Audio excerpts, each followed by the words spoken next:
Konigsberg bridge problem is a well-known mathematical problem that has puzzled civilians for years.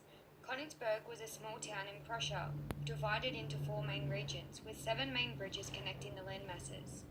The citizens of the town often ventured to different regions of the town and wanted to devise a route which would allow them to cross each of the 7 bridges only once. Hence, the Konigsberg bridge problem came into existence. Leonhard Euler, a great mathematician, attempted to solve this problem, in which his solution is widely referred to today. He trialled numerous mathematical models similar to what I did and was able to prove why some things worked and why other things didn't. To attempt this problem, a series of mathematical modeling approaches needed to be considered.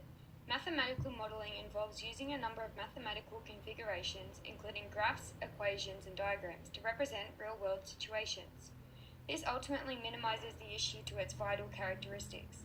In my investigation of this problem, I selected a few mathematical models to experiment with, including trying to cross the bridges in odds and evens, in numerical order, and then by drawing similar diagrams and graphs. This allowed me to focus on the issue as a real-world situation, not just a mathematical question. In my first attempt at solving the problem, I tried to cross the bridges one time each by walking over the even bridges first and then the odd bridges. I made a plan to walk over bridge 2 and then bridge 6, but soon failed when I realized I couldn't get to bridge 4 to complete the mathematical sequence I had chosen. In my second attempt, I tried to walk over bridge 2 and then bridge 4, but failed once again when it became evident that it was impossible to get to bridge 6.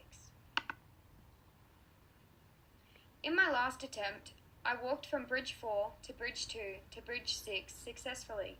Although I had successfully created a route that allowed me to cross each even bridge once before moving on to the odd bridges, I became stuck when I realized that I could not cross each odd bridge once without being stranded. The use of mathematical modeling here allowed me to attack the problem easily by reducing it to its essential characteristics. Through the trial of this sequence, it became evident that this model would not provide me with the solution I needed to solve the problem. In my second attempt at solving the Konigsberg bridge problem, I tried to cross the bridges once each by walking over the bridges in numerical order. This mathematical model allowed me to approach the problem with a method in attempt to solve it. In my trial, I was able to cross bridges 1, 2, 3, and 4, but became stuck on the other side of the river and was unable to continue. This trial ultimately concluded that this model would not allow me to cross the bridge once only to complete the problem. In my third attempt at solving the Konigsberg bridge problem, I took a diagram modeling or graph theory approach.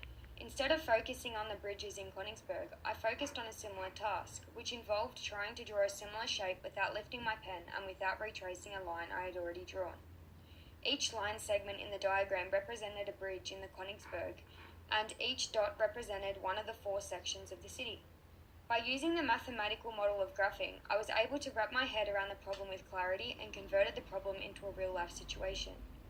After trying several times to complete the diagram following the same guidelines as the Konigsberg bridge problem, it became evident that it was physically possible due to the characteristics of the shape. There must only be 2 vertices of odd degree for the shape to be drawn, but the Konigsberg bridge problem involved 4 vertices, making the shape impossible to draw without lifting the pen. In order to make this journey possible, a bridge could be added into a few locations. Firstly, a bridge could be built on the far left connecting the top and bottom landmasses to make the journey possible. If a bridge were added there, the mathematical model of crossing the bridges in numerical order would work. You could cross bridge 1, then 2, then 3, then 4, and then the new bridge, followed by 5, 6, and bridge 7. The addition of the new bridge makes the walk possible and supports the mathematical modeling approach of numerical order to solve the problem. With the addition of this bridge, the network becomes fully connected as every region is connected to the other regions. After a number of mathematical modeling approaches were trialled, it became evident that it was physically impossible to create a path that would only cross each bridge once.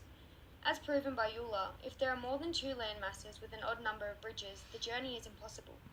The use of odds and evens and numerical order to cross the bridges in my experiment failed to work, as there were 4 landmasses with an odd number of bridges, making the journey impossible. The diagram modeling and graph theory approach didn't work either, as the shape could only be drawn if there were 2 vertices instead of 4. After several attempts, it became evident that the problem could only be solved if a bridge was added.